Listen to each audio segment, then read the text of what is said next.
So, why is it that some coaches seem to be very successful with a training model that takes in consideration breathing and how it impacts movement and how those movements impact people on the training floor? And then we have so many other coaches and physical therapists who really struggle applying this information. They struggle being successful with it. They struggle producing results. And then they struggle getting buy in, but not just with clients, but with colleagues, employers, employees. And they're labeled as the weird breathing person who does all this weird breathing stuff for some reason that other people can't really understand. So, why do we have those two groups of people? Why do we have people who are really successful with it and clients fucking love it? They get awesome results. They can teach it to their staff. And then we have the other group who is just not getting it. I've been working with coaches and physical therapists trying to get them from one group transferred over to the other group who is successful with this information.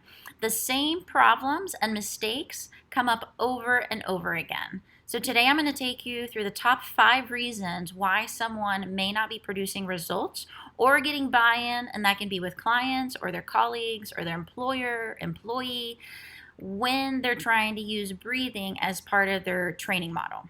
Reason number 1 is that you're separating breathing from training. So breathing is this whole different thing outside of lifting weights, working out, the thing that clients came to you to do.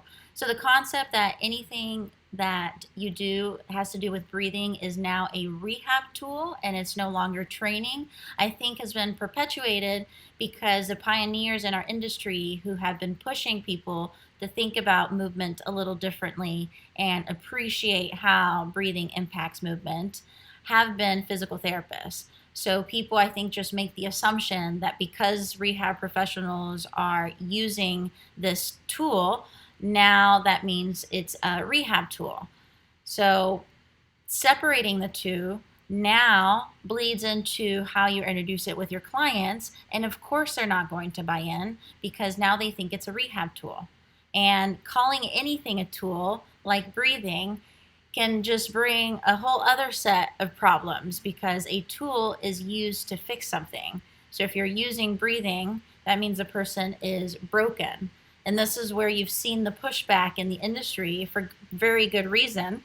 If breathing is used to fix things and people don't want to be seen as broken or want to be told that they're broken, of course, the industry is going to have major resistance and pushback over this concept that is just telling people that they're broken. So separating the two is a big reason why people are not getting buy-in. If you're trying to get your employees or employer or colleagues on board, if you continue to separate the two, they won't want to buy in because they want to lift heavy, they want to work their clients out, they want to get their clients stronger. So anything that takes away from that isn't something that they're willing to learn about. Reason number 2 has 2 different perceptions. We've got the coach's perspective and then we have the client's perspective. So right now we're looking at the coach's perspective. So the reason why they can't get buy-in or they can't get results is because the clients just don't like it. They don't like to think that much. They didn't like the breathing exercises, and that's why they couldn't progress with this person. And then what's really happening is that the coach frustrated the client, confused them, and that's why the client didn't buy in. Over the last several years, I've done probably 20 plus events where I either assisted, spoke, or hosted a seminar that taught coaches how to coach. And something that comes up a lot is coaches want to rush through things and then they throw way too much at the client. Someone is already dictating the 5th set of instructions or the 5th cue, and then the person hasn't even nailed down the first one. And for some reason, coaches feel this weird pressure, unnecessary, invalid pressure that we shouldn't spend so much time on the ground doing exercises because somehow that is going to make the client feel broken. And that goes back to the narrative of separating breathing and training. So if you're not separating the two, there is no need for the client to feel broken from spending a little bit of time with these cues and getting it at a way slower rate over a few sessions versus trying to get them to understand it all in one session and only spending 2 minutes. I will spend 25 minutes teaching people how to do a 90-90 on a movement consultation. And that is totally okay as long as the delivery doesn't push the message where I'm now telling that person they're broken. And since my delivery message doesn't do that, I totally can spend as much time as I want on an exercise without the negative consequences that a lot of people run into when they try to do these things. Reason number 3, the changes that you get with your assessment or whatever your process is wasn't impressive at all. And all of these reasons kind of feed into each other, because if you throw way too much at the client and then you don't let them do enough quality reps and get enough volume out of these activities, then the changes don't really happen to where they're noticeable for the client and meaningful or even jaw dropping. I used to completely frustrate and confuse clients with so many cues, but then sometimes I would get crazy results like getting them to touch their toes for the first time or getting them to reach overhead. So I would get them to buy in even though they didn't like it. And that's literally what they would say. I don't know what just happened, but it works. Fine. I'm a believer, or I buy in, or fine, I roll, I'll do them because it works. But you don't really want that kind of attitude towards it. I mean, it gets them to do it, but they almost see it as the vegetables that no one wants to eat, but they'll eat it anyways. Reason number 4, this one is a big one. So you blame your inability to get results with this stuff or get better at this stuff because of the lack of understanding you have on biomechanics and anatomy.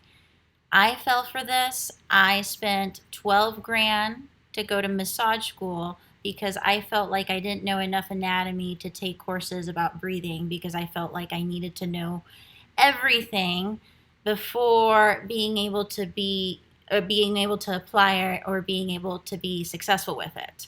The 12 grand massage school, just because I didn't think I was smart enough to take certain courses. You blame your inability to assess the person and like pinpoint exactly what compensatory strategy they hold. So you're somehow not able to apply this information because you can't understand the theory. So you can't go into detail and walk through all the compensations that you can find at the thorax. Or you can't explain and walk through the difference between a pelvis that is oriented forward versus rotated forward, and which one is the anterior pelvic tilt. And you can't walk through the difference of how to differentiate between the two when the lower body tests look the same. And not being able to answer those types of questions are what you blame why you're not producing results or why you don't seem to be super successful with this stuff. And you keep going deeper, you keep taking more courses, you keep taking more biomechanic or webinars that explain biomechanics, and you keep trying to find this model that somehow will show you the stuff that you don't know that will get you to the next level. But this is what is happening. So any model that you learn about this stuff is incomplete. It is not just the people who teach this stuff. They're not only successful because of what they're telling you to do with the person based on their rib cage shape and their layers of compensation. So the things that you need to consider when programming for someone, or this from a physical therapy perspective or rehab perspective, when doing an intervention or picking an intervention for someone, you have to take in consideration more than what is on the screen. So people who keep blaming their lack of knowledge or their lack of being able to assess exactly what the person needs are looking at only this. So they look at the table test, they look at the ribcage shape, they look at their layers of compensation, and then they pick an exercise or write a program that all determined by just step one. And people are way more complex than that. And all these models that teach you this stuff are incomplete if you're only going to use what the algorithm is trying to tell you to use, because people don't work. Models that are applied to the human body that follow an algorithm are just set up to fail, because people are so complex and people are different. They have different experiences, they have different beliefs, they have different trauma, they have different financial situation, they have different values, views on life, just opportunities. People are so different that just following something simple like an algorithm is impossible to find and actually be successful with it. Reason number 5, which I believe is a huge driver for reason number 1, 2, and 3. And then if I had a 6, 7, 8, and 9, it would probably be driven by reason 5. You're letting social media content dictate your program or programming or decision making, and you're also letting social media dictate or have you question your own intelligence because you are comparing yourself. I complain about this almost on a daily basis because perception equals reality, and I get to listen to what happens when someone compares their coaching to what they're seeing on Instagram. And we have a combination of a lot of shitty things happening. So, one, social media misses context. So, even if someone is posting something 100% valid, things that work for them, if a coach is 100% online, what they're saying is probably not going to apply for someone who works with 20 or 4 to 20 people in person. So, misses context. And then on top of that, we have people talking about training that shouldn't be talking about training because they don't train and they just train themselves. And they learn information and they're really good at reiterating and talking about this information like they know what they're saying, but they really don't. And now this paints this fake reality of how everybody seems to know all this crazy biomechanics, anatomy, breathing, positional, loading, propelling, compressing, inhalation, exhalation, infrasternal angle, counter nutation language that everybody just spills out and word vomit on Instagram. And then everybody just throws out emojis because now we don't have to say anything that clarifies the message or validates what they're saying. We can just put fires and bombs and pretend that we know what we're talking about. And now everybody is looking at this shit thinking, fuck, everybody knows this crazy breathing stuff but me. So my biggest piece of advice, stop using social media to compare yourself or get ideas of how to be a really good coach, because that information is very incomplete. It's not true education. You can get tips and you can get connected to other information, connected to courses, connected to other events, but don't use it as your form of education, and don't use it as your learning environment, and don't use it as a way to dictate how you're doing and how you should be programming. If you want to stop making those mistakes, or maybe you want to avoid them because you're just getting started into this type of training, you want to build programming considerations that, one, go beyond just categorizing the client by their ribcage shape and layers of compensation. People are way more than just their table test and their range of motion. Then you also want to make sure that your considerations prioritize / require you to get to know the person and get to know the individual before you make decisions on how to program for them, what exercises to do with them, and like how to coach them and how to interact with them. And then you also want to build training considerations and programming considerations that teach you how to be very observant, teach you how to listen, and teach you how to adapt as information comes in and change directions as things come up. So you want a model that really takes in the subjective information about the client, everything that you find out by talking to them, interacting with them, getting to know them, and just seeing how they interact with the world. Here are the programming considerations that I teach coaches that help them be more successful with this information. So the first one is information that I get from the client. What are the client's goals, their fears, their past experiences, their hobbies, their beliefs around lifting, their beliefs around their body, their perception of themselves?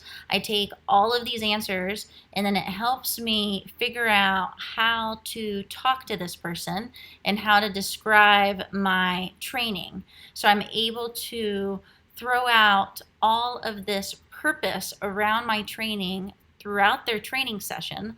So by the end of the few sessions, they are thinking that our service or our training approach was specifically made for them.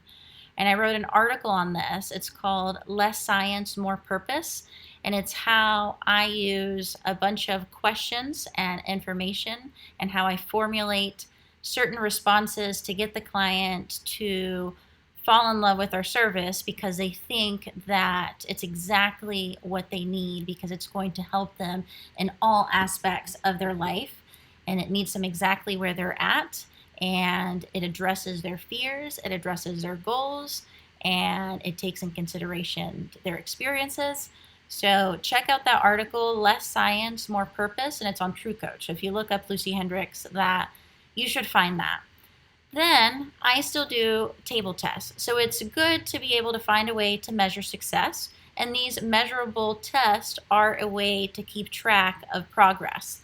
But it's just one part of the equation of when it comes to picking exercises and programming for the client. And I train a lot of people in pain, and if their motion increases and nothing gets worse after doing a couple activities, they are less likely to go home and think that they're hurt or they'll be in pain the next day. So a lot of people who are in persistent pain or really deconditioned have a lot of anxiety over trying new things.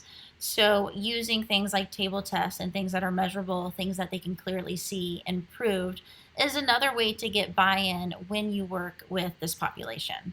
Number 3, the ability to take cues, remember them, their reactions towards them. So our onboarding takes new clients through a sequence of steps that allow us to get an idea of who we're dealing with.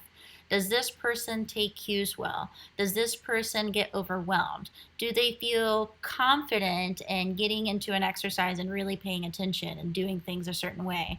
Do they transfer cues from one exercise to another?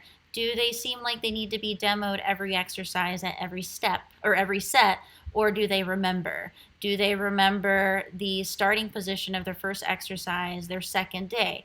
So we bring so much attention to people's reaction to cues and instructions that we use those observations to influence how we're going to coach that person for the next few days. And that's how we avoid frustration, and that's how we avoid clients saying, I didn't like the breathing, because we see where they're at when it comes to their capabilities of taking cues. Turns out people can't handle that many instructions at all. So when a client gets frustrated and they say they don't like thinking that much, it's because too much was thrown at them. And the idea of doing way less just kind of goes against what a coach always thought they were supposed to do. But the way we explain it to our clients, because when clients come in for their first session, their first semi-private, it's pretty much like a 45-minute warm-up. It's not called a warm-up, and it's not called the basics, and it's not called rehab exercises or even breathing exercises.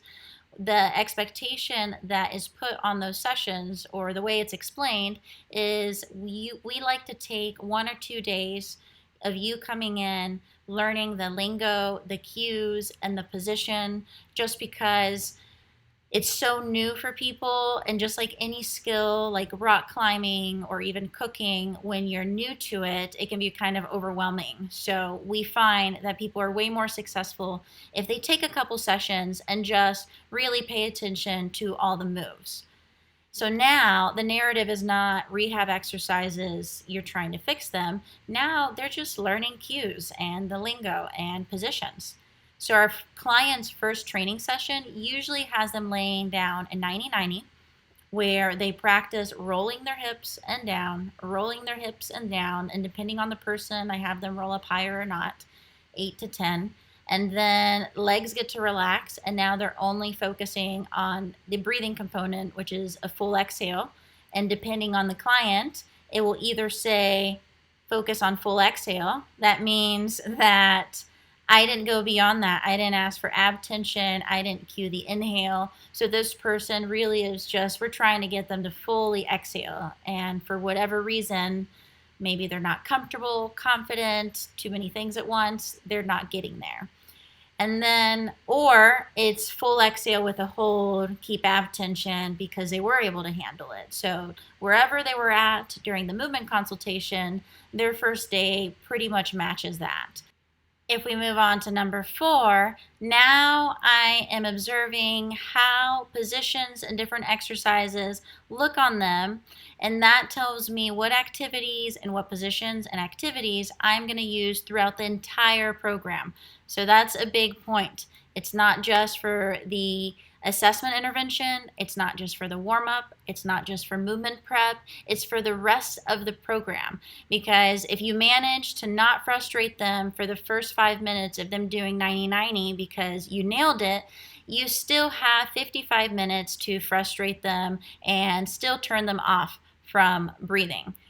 What that looks like, they come in for a movement consultation. That's a one-on-one session where I get a lot of this information. I take them through the table test assessment, and then for the next 30 minutes, or the last 30 minutes, I take them through different positions and activities, and I make observations of how successful they were in those positions. And what I mean by that, were they able to get there without getting frustrated, without many cues?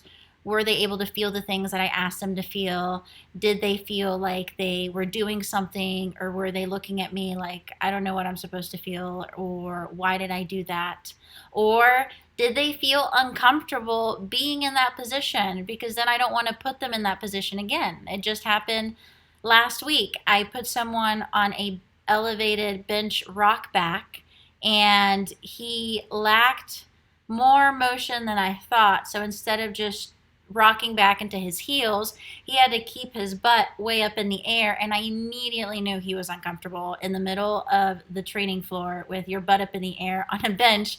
So I just made something up, and I said, give me one breath there, but I think I don't like your ankles in that position. Let me try something else. And then I put him on the ground. So we make observations of how confident and comfortable the person was in those in those exercises. So what that looks like from our side, I take them through the assessment, intervention. I'm looking at how well they take cues, so I'm looking at that throughout the whole entire time.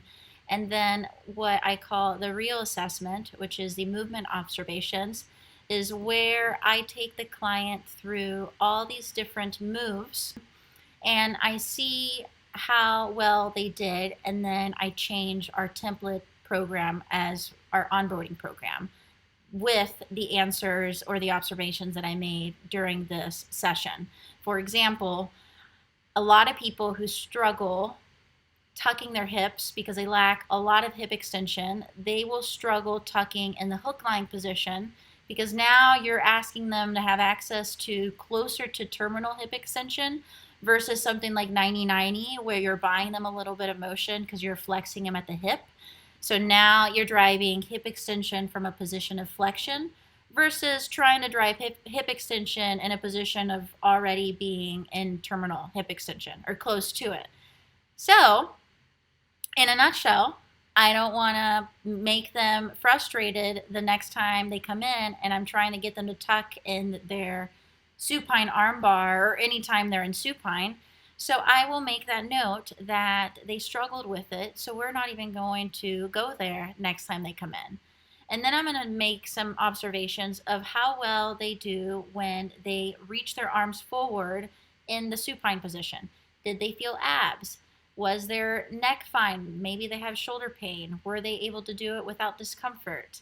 Did they do it without shrugging? How successful were they? Because if they did awful and they only felt their neck and they kept getting frustrated because they could only feel this working, I am not going to put things like supine armbar or a lot of reaching just because I don't want to go there and frustrate them. Next, we have things like quadruped.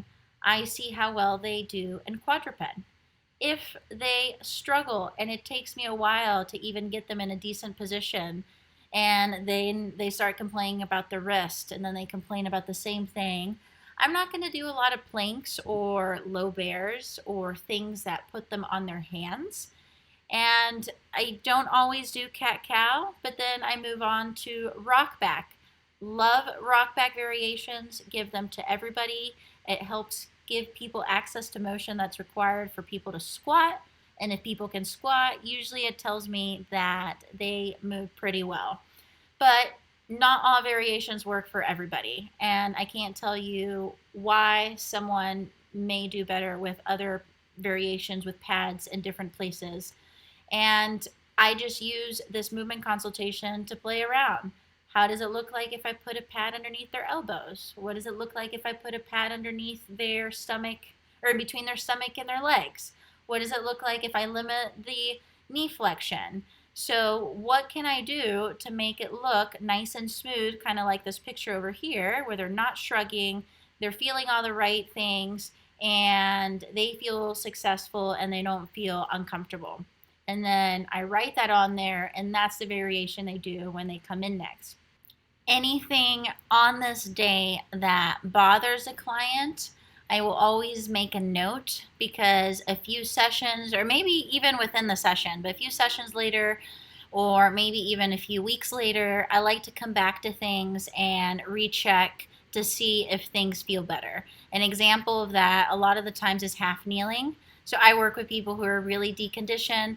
So it's totally normal when I put people in half kneeling that their tissues can't handle it, because it can be pretty intense for someone who already trains, but then someone who's really deconditioned, they won't be able to handle much. So I like to come back a few sessions later and point out that they are now able to do it. So now, next time something like that happens, they remember, just because it hurt the first time I tried it, it doesn't mean I can never do it. I'm just kidding. That doesn't happen, because they forget. So that's why you basically have to do this.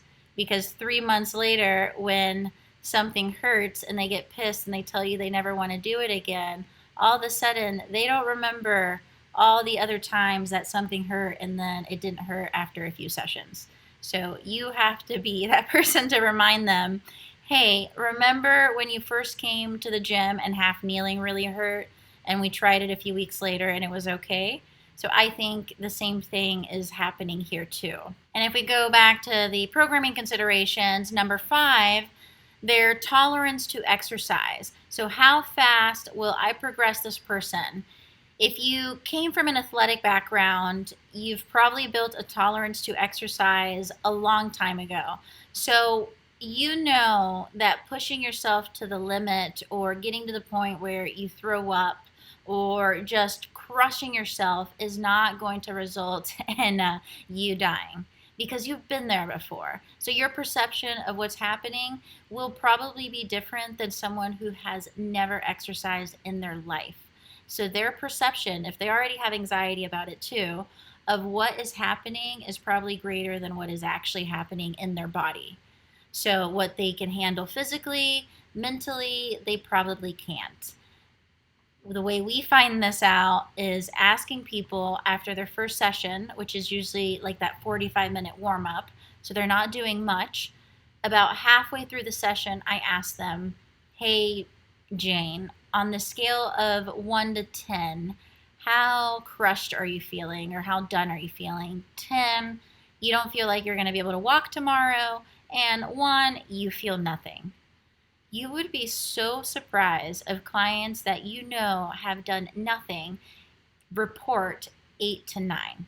One time this lady, she had done 90-90, 90-90 tucking, and then reaching with her arm, half kneeling, glute bridge, and that was it. And when I asked her to score, she said 9, and that was like 25 minutes in. So her perception of how hard she was working was greater than how hard she was actually working. But I don't want to go beyond that. I don't want to influence the reaction she's getting even more and make it seem like a exercise is just not enjoyable and it always has to be this way. What I want is to change their perception, and what happens is they wake up the next day, they don't feel anything at all, or maybe they feel a little bit of soreness, and there they start to change their perception of how hard they're working. So they realize, okay, I actually was able to walk and I didn't feel that crushed, so maybe my body can handle a little more. So people's perception of how hard they're working influences how fast I progress people. And number 6, their ability to adapt and recover. So I need to take in consideration how someone recovers, because there's some people that the weight that they pick on week 1 is the same weight that they have on week 4 or 6, and it looks just as heavy. And then we have other clients that consistently, they're always able to like gradually increase weight and volume within their program. So what's the difference there? Because we have to take that in consideration. What makes those two people different? So what we find is life outside of the gym.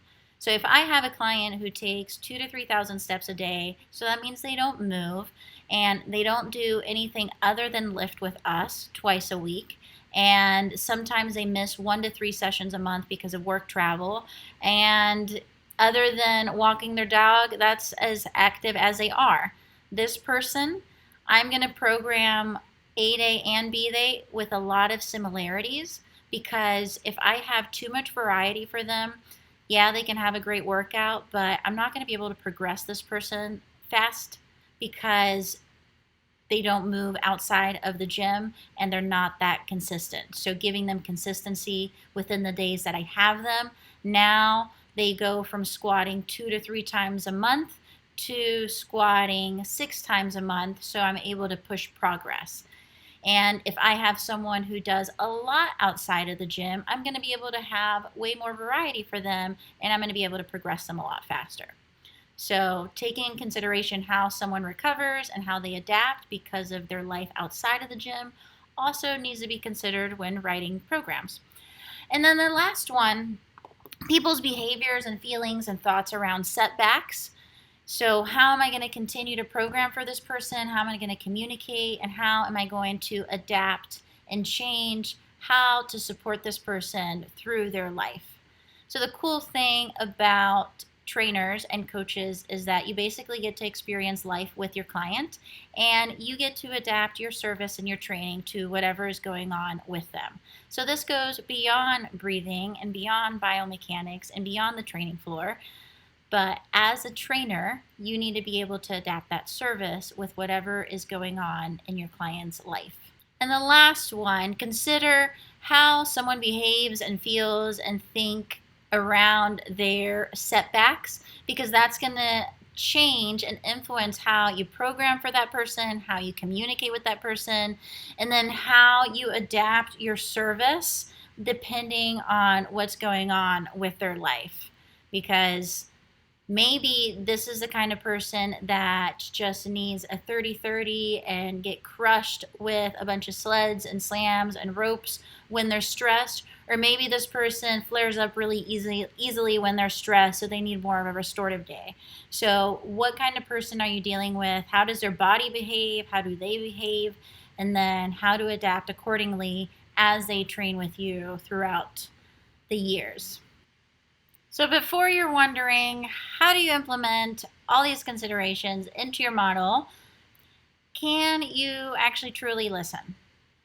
Can you pay attention when people are talking to you without you thinking how you're going to respond or without you getting distracted? Do you have enough self-awareness to notice how other people are perceiving you? And then, are you aware that other people experience life differently than you do, so their perception of things will be different than yours? All these things matter. All the skills that are required for you to answer yes to all of these questions are really important if you're wanting to learn a model, which is my model, that requires you to pay attention and requires you to seek to understand every individual that you work with and adapt your service accordingly.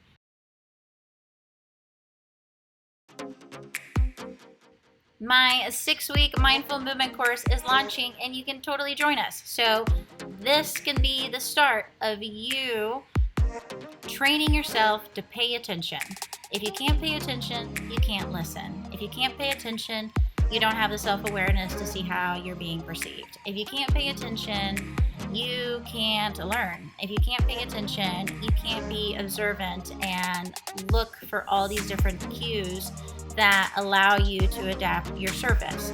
So, if you want to develop a movement practice that is everything that you love about yoga and nothing that you hate about yoga, and a practice that doesn't promote fear avoidance and make people feel fragile, and a practice that actually makes you a better lifter, and it would probably make you a better coach if you practice these moves, and it probably would also help you with the crazy shit that's happening in the world right now. So you probably need this 6 week challenge if I were to make a guess. But maybe you don't want to do it and you just want to learn a little bit more about my model. So my 8-week internship is closed, but I do have 2 lectures where I'm going to be talking about the basics of pain science, movement, and coaching, which is a lot of the stuff that I went through the onboarding, or talking about the onboarding and all of my programming considerations. And then I have my second lecture, which is the basics on communication, copywriting, and application. So a lot of people don't realize how much learning about copywriting and marketing and other things outside of coaching and biomechanics have influenced my coaching and how I talk about biomechanics. So if you want to join just the lectures, that is $150, and you also get some post-lecture material. So if you're interested, I only have 20 spots available for this. So send me a message, send me an email, and I will get you on the list.